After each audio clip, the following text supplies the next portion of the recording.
Болоо манайх ч одоо 2 жилийн ноднонгийн 5 сараас эхэлж авсан.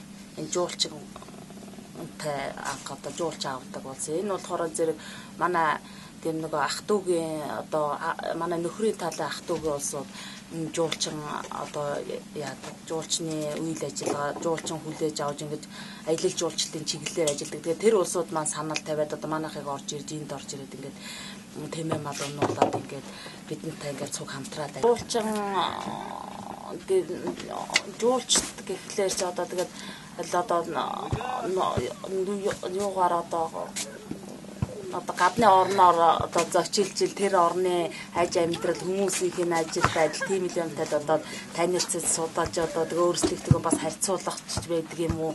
Тэгэхээр тухайн одоо бас өөрийгөө одоо тийм гадны орноор л явж ил ямар амьдралтай ямар ажилтай улсууд байна гэдгийг сонирхож ил явдаг байх л гэж бодож байна л да. Зүгээр жуулчдын тухайд бол чи адилхан хүн би ч гэсэн бас тэгэл одоо завтай чөлөөтэй бол бас тэгэл явахыг хүсэж ил байна. Тэгээд угаасаа ямар ч хүн хээж тэгэл хаач газар тэгэл аялал зугаалал явж болно. Тэр бол угаасаа бид нэр яагаад ингэж энэ ямар учиртай гэж юусэн бодох юм байхгүй шүү.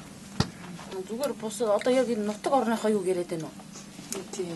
Энэ чинь бол бүгд нутаг одоо ингээд манай сум гэдэг чи одоо бас нэлээд том хэмжээтэй газар байгаа шүү дээ. Тэгээ тэн дээр чинь хүн аманд цөөхөн учраас бүх тэр улсуудынхаа одоо бүгдийн хоорондоо бие биенээ танил мэднэ. Тийм учраас тэнд ерөөсөө тийм асуудал хүндрэлтэй байхгүй.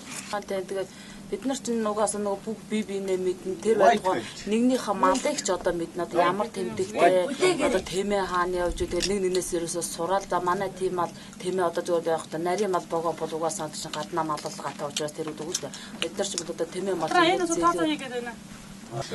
тийм учраас тэгж бие биентэй тусал тэгээд дамаа ах トゥ салуу улсууд бол тэгэл ерөөсөө яг мал хуул одоо нослох тэгээ хүн төвчээр ажил одоо худаг мудаг малтаж одоо нөгөө ундны ус мус гаргах тийм ажилд чинь бол тэгээ ерөөсөө бүгд хамтраад ерөөсөө тэгэл бие биентэй тэгэл айл саахалтаараа одоо жил одоо манайх одоо нэг мал хулцсан нослох гол бүл завгүй байхад аль танахаас одоо нэг хүүхэд нэг хүн ирээд одоо бид нарт ингээд туслаад тань өдөр ерөөсөө тэгэд бол нэгнээс цалин хөлс тийм одоо за энэ одоо наадыг одоо нэг өдөр одоо ингээд туслуулчлаа гэх тэр хүн хэзээж бид нараас тэг цалин хөлс гордож харахгүй нэг нэгнээс зүгээр нэгэндээ тийм сайхан сэтгэлээр л туслаа.